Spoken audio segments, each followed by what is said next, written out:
अस्सलाम वालेकुम दोस्तों, आज के सियासतनामे में खुश आमदेद। मुझे उम्मीद है आप जहाँ भी होंगे खैर हाफिज़ होंगे। आज के सियासतनामे में जो खबरें शामिल होंगी उसमें सबसे पहले है नैब केस जो सुप्रीम कोर्ट में चल रहा है इस वक्त। इमरान खान साहब भी उस केस में आज फाइनली उनको मौका मिल गया। 35 मिनट का मुकालमा उन्होंने जजेस के साथ किया है। वो क्या बातें की हैं, क्या शिकायतें लगाई हैं, उस पर बात करेंगे। इमरान खान साहब का एक झूठ भी पकड़ा गया है, इसी व्लॉग में बताऊंगा वो झूठ क्या पकड़ा गया है। पीटीआई का मुसलसल प्रोपेगेंडा जारी है, इसीलिए उनके ऊपर क्रैकडाउन भी हो रहा है। और आज की जो आखिरी खबर है वो होगी आदिल राजा का एक्स अकाउंट जो सा वो बंद किया गया। कौन सा अकाउंट था उस पर भी बात करेंगे। तो सबसे पहले आते हैं नैब के हवाले से, जो आज एक बड़ी इंपॉर्टेंट हेयरिंग थी। 5 जजेस पर मुश्तमिल फायद साहब की सदारत में ये केस सुना गया। इमरान खान साहब को वीडियो लिंक के जरिए लाया गया। इमरान खान साहब को फाइनली आज मौका दिया गया कि वो कोई स्ट्रॉन्ग एविडेंस दें जिसकी बुनियाद पर ये फैसला इमरान खान साहब के हक में कर दिया जाए। इमरान खान साहब क्या चाहते हैं कि जो नैब तरमीम पीडीएम की गवर्नमेंट ने की थी, जिसमें जो नैब का काला कानून था उसको इमरान खान साहब बहाल करना चाहते हैं।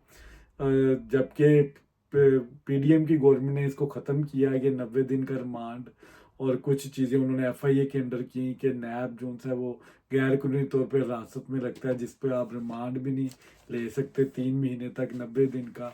आप इवन आपके ऊपर एलिगेशन है या नहीं है, नैब आपको 90 दिन के अंदर रख सकता है कानूनी तौर पर।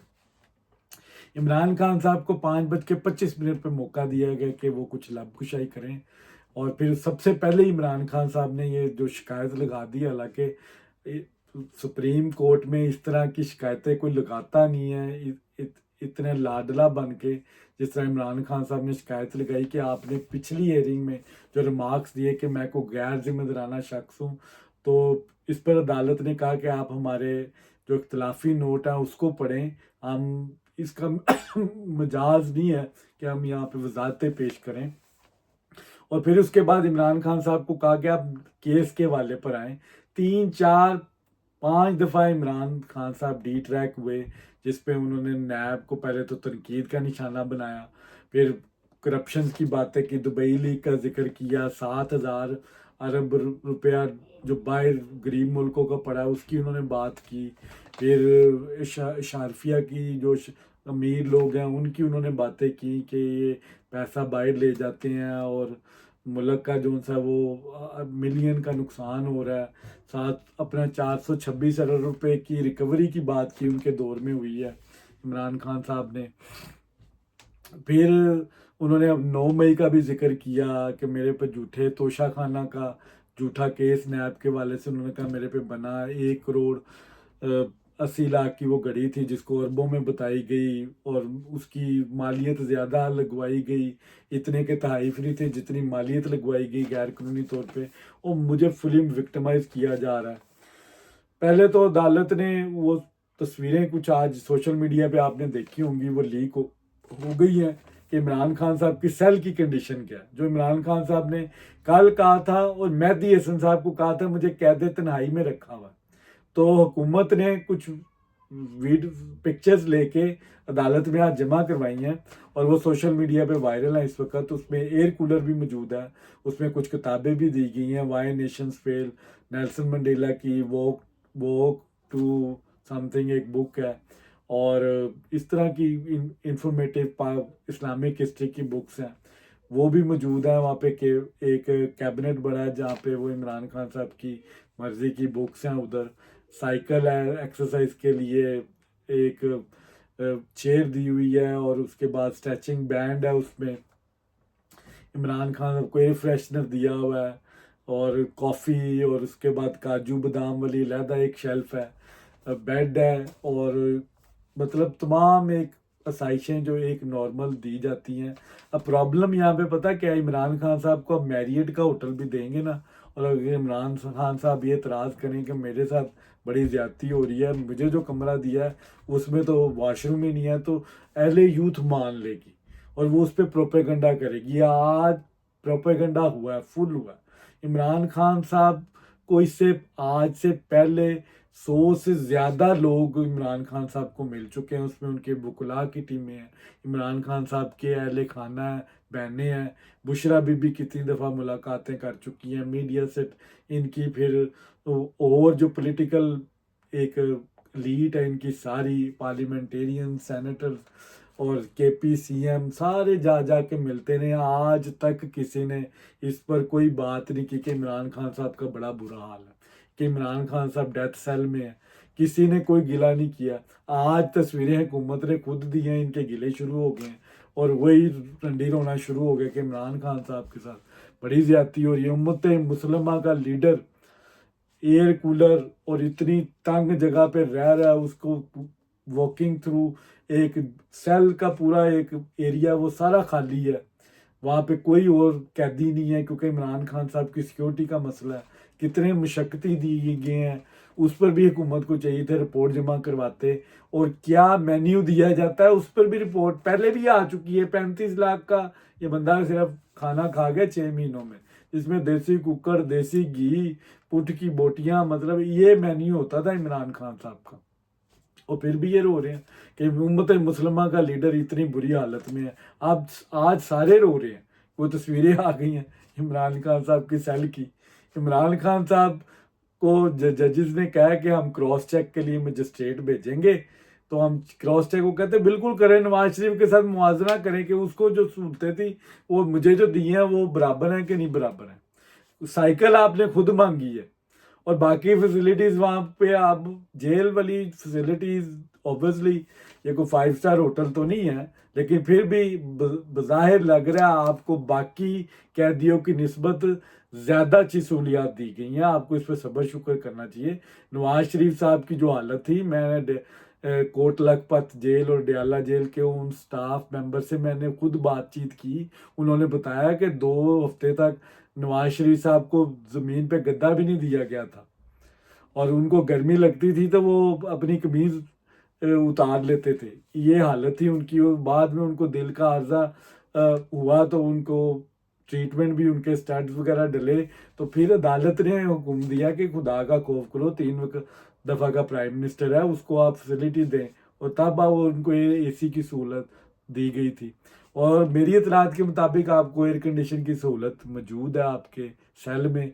वो जो एयर कूलर जिसकी तस्वीर दिखाई गई है वो इसलिए दिखाई गई है कि वो रूम टेम्परेचर को कंट्रोल करने के लिए। तो इमरान खान साहब का ये पहला तो झूठ पकड़ा गया जो उन्होंने मेहदी हसन को दिया कि मैं डेथ सेल में हूँ। डेथ सेल में आपको अगर रखा जाए तो वो 6x6 का सेल होता है, उसमें इतनी जगह नहीं होती, और दूसरा उसमें जो खाना आपको डिलीवर किया जाता है उसमें एक खाना होता है जिसके थ्रू आपको दिया जाता है, सूरज की रोशनी उधर नहीं होती, और कोई वॉकिंग टनल नहीं होता आपका, और कोई एक्सरसाइजें मशीनें नहीं होती।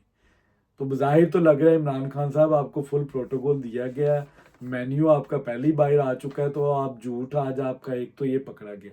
दूसरा अब केस पे आता हूँ, जो केस की हेयरिंग हुई है उसमें इमरान खान साहब बार बार डिट्रैक हुए हैं।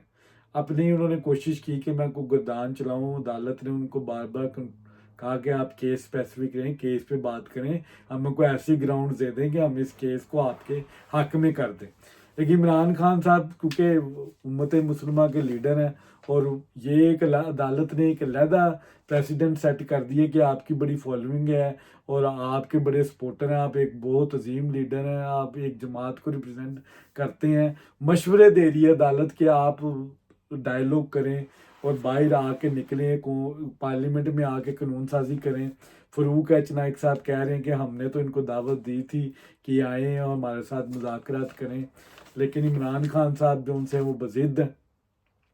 अब अदालत के हुक्म पे इमरान खान साहब कर लें, अदालत खुद आपको कह रही है, सुप्रीम कोर्ट मुझे समझ नहीं आती ये किस तरफ लेके जा रही है। अगर इमरान खान साहब की जगह कोई और होता और जिस तरह वो डिट्रैक हो रहा था इस केस के हवाले से, तो अदालत उसको दोबारा मौका ना देती कि आप डिसरिस्पेक्ट कर रहे हैं, हमने आपको बोला है आप केस के ऊपर हैं, आप बार बार 8 फरवरी 9 मई करप्शन, नवाज शरीफ, तोशा खाना, नैब को कभी आप लान तान कर रहे हैं कि नैब ने मेरे साथ बड़ी ज्यादती की, 5 केसेस मेरे पे बना दिए इलेक्शन से पहले।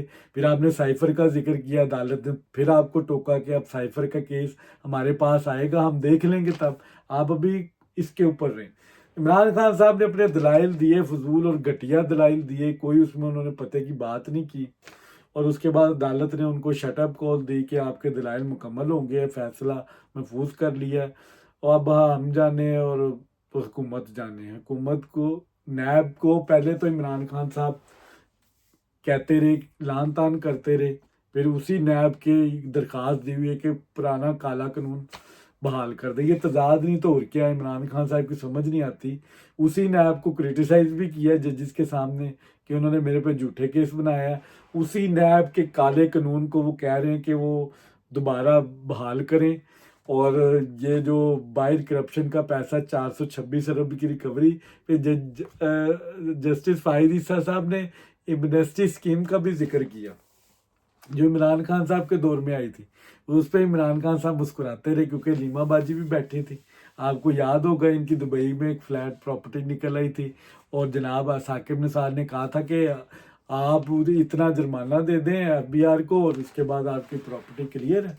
वो स्कीमें इमरान खान साहब की अपनी फैमिली के लिए आई थी, इस तरह की स्कीमें। तो खुद इमरान खान साहब क्या करते रहे, 3 साल 3.5 साल अपनी हुकूमत में आर्डिनेंस के थ्रू चलाते रहे नैब को।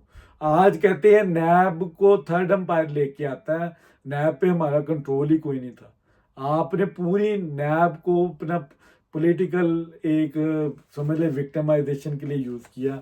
नून लीग का हर बंदा जेल में गया आपके दौर में, और आप आज बातें कर रहे हैं मोरालिटीज की। आज आप कह रहे हैं पाकिस्तान में इंसाफ नहीं है, इखलाकियात ख़त्म हो गई है। आप अपने आप पर भी थोड़ी नज़र डालें। आई होप कि अल्लाह ताला आपको हिदायत दे, आपने इस कैदोबंद से कुछ सीखा हो। लग नहीं रहा आपका रवैया चेंज हुआ होगा, क्योंकि आते इस उम्र में बदलती ही नहीं है। आपका जो स्टाइल है, जो एरोगेंस है, वो उसी तरह की उसी तरह है। आप अभी भी किसी से बात करना नहीं चाहते।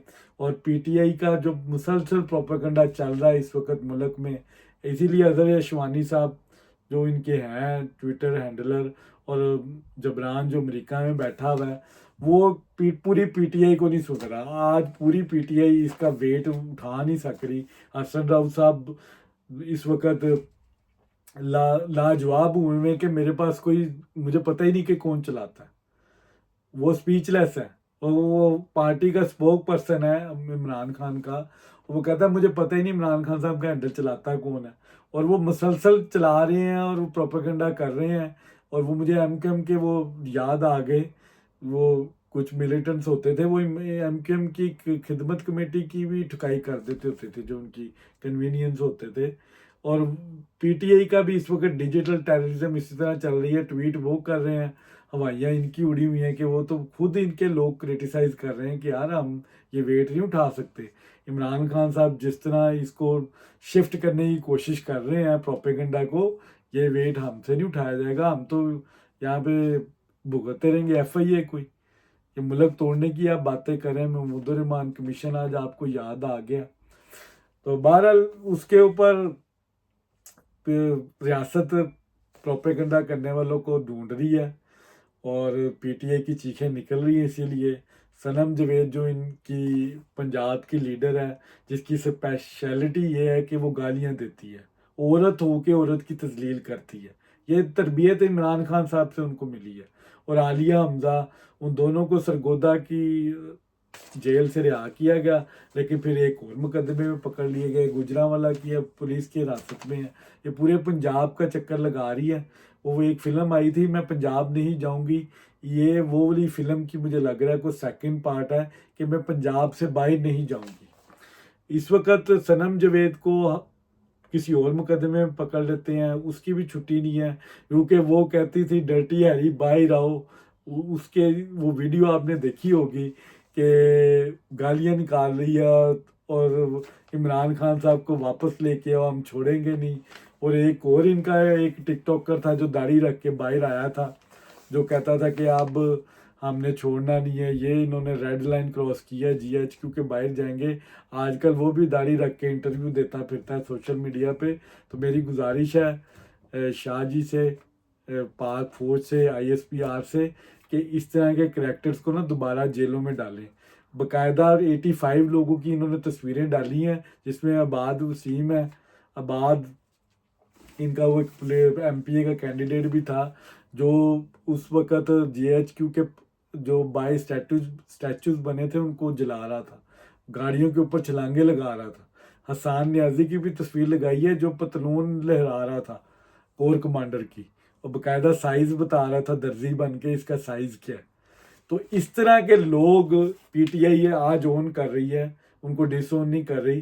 तो रियासत को कुछ सोचना चाहिए, ये किस लेवल पे जा रहा है। ये प्रोपेगेंडा ख़त्म होने वाला नहीं है। इसको या तो आप X को बैन करें, जिस तरह आदिल राजा का अकाउंट बैन हुआ है, और ये जितने अकाउंट से प्रोपेगेंडा हो रहा है, एक इज्तिमाई दरख्वास्त दी जाए और इस प्रोपेगेंडा को ख़त्म किया जाए, और एक फायरवॉल बनाई जाए कि इस तरह का प्रोपेगेंडा पाकिस्तान की हदूद में कम अज़ कम ना दिखाया जाए। LA यूथ, LA ओवरसीज जो इनकी है वो देखे, पाकिस्तान के अंदर इसकी ज़रूरत नहीं है। पाकिस्तान के अंदर हालात बड़ी मुश्किल से नॉर्मल की तरफ जा रहे हैं। आज की जो तीसरी खबर है वो मेरी इसी वाले से है कि आदिल राजा एक अकाउंट चलाता होता था पाकिस्तान एक्स सर्विसेज के नाम से, जो रिटायर्ड लोग थे, उस ट्विटर हैंडल को ये यूज़ करता था। और पिछले दिनों काफ़ी उसने प्रोपेगेंडा किया। उसके बाद पता चला कि इस अकाउंट को चलाने वाला जनाब ये है। कोई इन्होंने कम्युनिटी बनाई हुई थी जिसमें कई अर्से से इलेक्शन ही कोई नहीं हुआ, और ये उसके जनाब कोई करता धरता भी थे। तो इसीलिए उस अकाउंट से एक्स मिलिटेंट्स को शो करके उस पर प्रोपेगेंडा करता था रेगुलरली। अब ट्विटर को दरखास्त दी गई है और ट्विटर ने उसको बंद कर दिया। अब यही हालत बाकी अकाउंट्स के साथ भी होनी चाहिए। इमरान खान साहब के अकाउंट के लिए भी दरखास्त दी जाएगी, पहले इनका जवाब आ जाए ऑफिशियली ये किधर स्टैंड करते हैं, और उसके बाद उनके साथ भी यही होगा। जो अकाउंट पाकिस्तान मुखालफ अब गुमनामी में अपनी तस्वीर लगा के नहीं, अपना नाम सही शो करके नहीं, फेक अकाउंट्स बना के फेक गोरे बने हुए हैं इमरान खान साहब के, और वो बाकायदा वेरीफाइड है, जो बाकायदा इंटरनेशनली प्रोपेगेंडा करने के लिए रखे हैं कि देखें जी उसको बड़ी फिक्र है कि इमरान खान साहब के साथ बड़ी ज्यादती हो रही है। तो ये चीज़ें रोकने के लिए आपको 5th जनरेशन वॉर ये आर्मी ने बनाई थी, इन्होंने आर्मी ने ट्रेंड किया हुआ है। मुझे तो वो तालिबान याद आ गए जिनको आर्मी ने ट्रेंड किया और उन्होंने बाद में पाकिस्तान की रियासत के ऊपर हमला किया। ये डिजिटल टेररिज्म इस आर्मी ने ही क्रिएट किया, ये पौधा इन्होंने ही लगाया, आज ये इनके ऊपर ही चढ़े हुए हैं। तो इसका तोड़ भी इन्होंने ही निकालना है कि किस तरह इनको ख़त्म करना है। इसका ख़त्म करने का वाहिद हल सोशल मीडिया पे बंदी लगाएं। इसको जो लोग पाकिस्तान की रियासत के ख़िलाफ़ बातें करते हैं उन अकाउंट्स को रिपोर्ट करें और उनके ख़िलाफ़ कार्रवाइयाँ करें, उनको पकड़ें। जिस तरह अज़हर को पकड़ें आप, ये मिशवानी जो भी इनका करता धरता है, इस तरह के लोगों को पाकिस्तान से प्रोपेगेंडा को अगर आपने रोकना है तो इनकी अकाउंटेबिलिटी बहुत ज़रूरी है। तो अब देखते हैं कि पाकिस्तान की रियासत किस हद तक जाती है। फिलहाल इस प्रोपेगेंडे को आप रोक नहीं सकते जब तक आप इसके खिलाफ कोई कार्रवाई नहीं करेंगे। तो ये था आज का सियासतनामा। अगर आज आपको पसंद आया तो प्लीज़ लाइक शेयर कमेंट ज़रूर किया करें। बहुत शुक्रिया।